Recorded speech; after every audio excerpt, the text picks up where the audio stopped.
हरि ओम। चतुष्षष्टितमोऽध्यायः। ब्राह्मणों द्वारा क्षत्रिय वंश की उत्पत्ति और वृद्धि तथा उस समय के धार्मिक राज्य का वर्णन।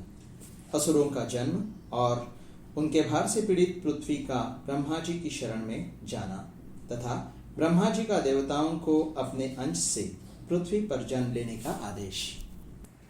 जन्मेजय ने कहा, ब्राह्मण, आपने यहाँ जिन राजाओं के नाम बताए हैं और जिन दूसरे नरेशों के नाम यहाँ नहीं लिए हैं, उन सब सहस्त्रों राजाओं का मैं भली भांति परिचय सुनना चाहता हूँ। महाभाग, वे देवतुल्य महारथी इस पृथ्वी पर जिस उद्देश्य की सिद्धि के लिए उत्पन्न हुए थे, उसका यथावत वर्णन कीजिए। वैशंपायन जी ने कहा, राजन, यह देवताओं का रहस्य है, ऐसा मैंने सुन रखा है। स्वयंभू ब्रह्मा जी को नमस्कार करके आज उसी रहस्य का तुमसे वर्णन करूंगा। पूर्व काल में जमदग्नि नंदन परशुराम ने 21 बार पृथ्वी को क्षत्रिय रहित करके उत्तम पर्वत महेंद्र पर तपस्या की थी। उस समय जब भृगुनंदन ने इस लोक को क्षत्रिय शून्य कर दिया था, क्षत्रिय नारियों ने पुत्र की अभिलाषा से ब्राह्मणों की शरण ग्रहण की थी। नररत्न, वे कठोर व्रतधारी ब्राह्मण केवल ऋतुकाल में ही उनके साथ मिलते थे, न तो कामवश और न बिना ऋतुकाल के ही। राजन, उन सहस्त्रों क्षत्राणियों ने ब्राह्मणों से गर्भ धारण किया और पुनः क्षत्रिय कुल की वृद्धि के लिए अत्यंत बलशाली क्षत्रिय कुमारों तथा कुमारियों को जन्म दिया। इस प्रकार तपस्वी ब्राह्मणों द्वारा क्षत्राणियों के गर्भ से धर्मपूर्वक क्षत्रिय संतान की उत्पत्ति और वृद्धि हुई। वे सब संतानें दीर्घायु होती थी। तदनंतर जगत में पुनः ब्राह्मण प्रधान चारों वर्ण प्रतिष्ठित हुए। उस समय सब लोग ऋतुकाल में ही पत्नी समागम करते थे, केवल कामनावश या ऋतुकाल के बिना नहीं करते थे।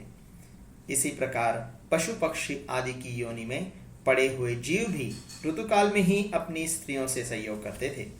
भरत श्रेष्ठ, उस समय धर्म का आश्रय लेने से सब लोग सहस्त्र एवं शत वर्षों तक जीवित रहते थे और उत्तरोत्तर उन्नति करते थे। भूपाल, उस समय की प्रजा धर्म एवं व्रत के पालन में तत्पर रहती थी, अतः सभी लोग रोगों तथा मानसिक चिंताओं से मुक्त रहते थे। गजराज के समान गमन करने वाले राजा जन्मेजय तदनंतर धीरे धीरे समुद्र से घिरी हुई पर्वत, वन और नगरों सहित इस संपूर्ण पृथ्वी पर पुनः क्षत्रिय जाति का ही अधिकार हो गया। जब पुनः क्षत्रिय शासक धर्मपूर्वक इस पृथ्वी का पालन करने लगे, तब ब्राह्मण आदि वर्णों को बड़ी प्रसन्नता प्राप्त हुई। उन दिनों राजा लोग काम और क्रोध जनित दोषों को दूर करके दंडनीय अपराधियों को धर्मानुसार दंड देते हुए पृथ्वी का पालन करते थे। इस तरह धर्मपरायण क्षत्रियों के शासन में सारा देश काल अत्यंत रुचिकर प्रतीत होने लगा। उस समय सहस्त्र नेत्रों वाले देवराज इंद्र समय पर वर्षा करके प्रजाओं का पालन करते थे। राजन, उन दिनों कोई भी बाल्यावस्था में नहीं मरता था, कोई भी पुरुष युवावस्था प्राप्त हुए बिना स्त्री सुख का अनुभव नहीं करता था। भरत श्रेष्ठ, ऐसी व्यवस्था हो जाने से समुद्र पर्यंत यह सारी पृथ्वी दीर्घ काल तक जीवित रहने वाली प्रजाओं से भर गई। क्षत्रिय लोग बहुत सी दक्षिणा वाले बड़े बड़े यज्ञों द्वारा यजन करते थे। ब्राह्मण अंगों और उपनिषदों सहित संपूर्ण वेदों का अध्ययन करते थे। राजन, उस समय ब्राह्मण न तो वेद का विक्रय करते और न शूद्रों के निकट वेद मंत्रों का उच्चारण ही करते थे। वैश्यगण बैलों द्वारा इस पृथ्वी पर दूसरों से खेती कराते हुए भी स्वयं उनके कंधे पर जुआ नहीं रखते थे, उन्हें बोझ ढोने में नहीं लगाते थे और दुर्बल अंगों वाले निकम्मे पशुओं को भी दाना घास देकर उनके जीवन की रक्षा करते थे। जब तक बछड़े केवल दूध पर रहते, घास नहीं चरते, तब तक मनुष्य गौओं का दूध नहीं दूहते थे। व्यापारी लोग बेचने योग्य वस्तुओं का झूठे माप तौल द्वारा विक्रय नहीं करते थे। नरश्रेष्ठ, सब मनुष्य धर्म की ही ओर दृष्टि रखकर धर्म में ही तत्पर हो धर्मयुक्त कर्मों का ही अनुष्ठान करते थे। राजन, उस समय सब वर्णों के लोग अपने अपने कर्म के पालन में लगे रहते थे। नरश्रेष्ठ, इस प्रकार उस समय कहीं भी धर्म का ह्रास नहीं होता था। भरतश्रेष्ठ, गौएं तथा स्त्रियां भी ठीक समय पर ही संतान उत्पन्न करती थीं। ऋतु आने पर ही वृक्षों में फूल और फल लगते थे। नरेश्वर, इस तरह उस समय सब और सत्ययुग छा रहा था। सारी पृथ्वी नाना प्रकार के प्राणियों से खूब भरी पूरी रहती थी। भरत श्रेष्ठ, इस प्रकार संपूर्ण मानव जगत बहुत प्रसन्न था। मनुजेश्वर, इसी समय असुर लोग राजपत्नियों के गर्भ से जन्म लेने लगे। उन दिनों अदिति के पुत्रों मतलब देवताओं द्वारा दैत्यगण अनेक बार युद्ध में पराजित हो चुके थे। स्वर्ग के ऐश्वर्य से भ्रष्ट होने पर वे इस पृथ्वी पर ही जन्म लेने लगे।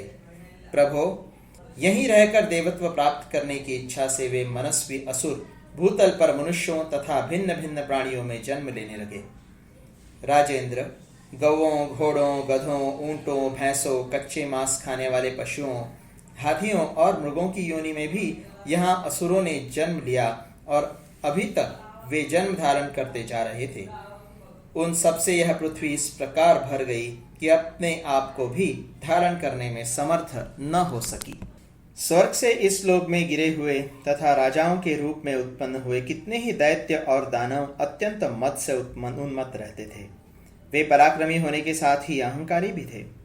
अनेक प्रकार के रूप धारण कर अपने शत्रुओं का मान मर्दन करते हुए समुद्र पर्यंत सारी पृथ्वी पर विचरते रहते थे। वे ब्राह्मणों, क्षत्रियों, वैश्यों तथा शूद्रों को भी सताया करते थे। अन्यान्य जीवों को भी अपने बल और पराक्रम से पीड़ा देते थे। राजन, वे असुर लाखों की संख्या में उत्पन्न हुए थे और समस्त प्राणियों को डराते धमकाते तथा उनकी हिंसा करते हुए भूमंडल में सब ओर घूमते रहते थे। वे वेद और ब्राह्मण के विरोधी, पराक्रम के नशे में चूर तथा अहंकार और बल से मतवाले होकर इधर उधर आश्रमवासी महर्षियों का भी तिरस्कार करने लगे। राजन, जब इस प्रकार बल और पराक्रम के मत से उन्मत्त महादैत्य विशेष यत्न पूर्वक इस पृथ्वी को पीड़ा देने लगे, तब यह ब्रह्मा जी की शरण में जाने को उद्यत हुई।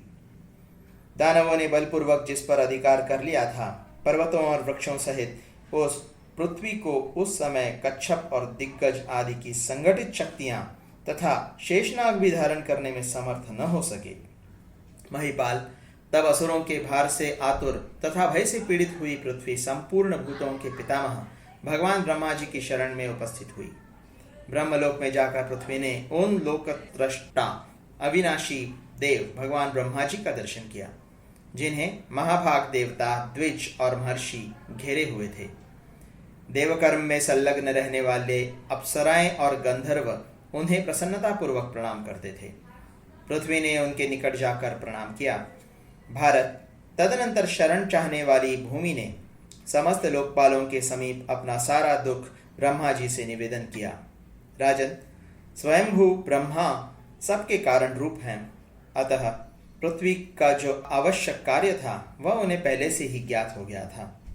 भारत, भला जो जगत के सृष्टा हैं वे देवताओं और असुरों सहित समस्त जगत का संपूर्ण मनोगत भाव क्यों न समझ लें।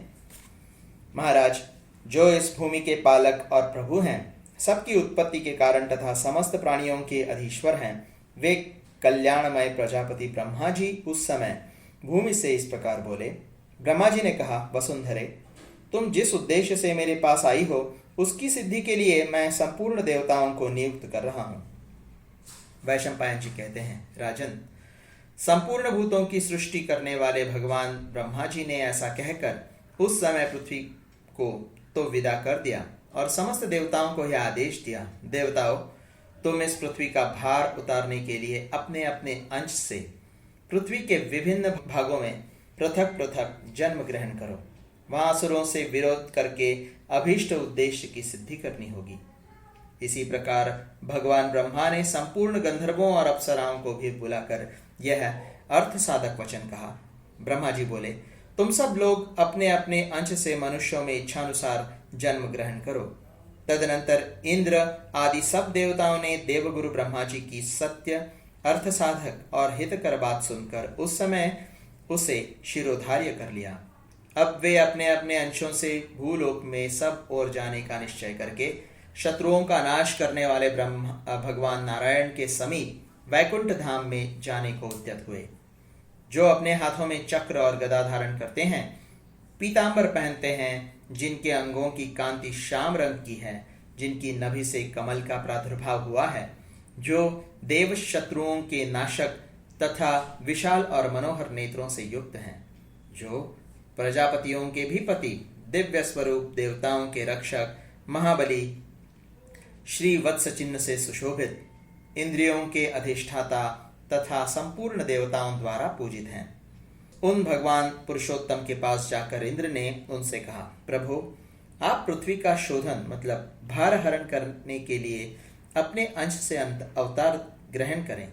तब श्रीहरि ने तथास्तु कहकर उनकी प्रार्थना स्वीकार कर ली। इस प्रकार श्री महाभारत आदि पर्व के अंतर्गत अंशावतरण पर्व में 64वां अध्याय पूरा हुआ।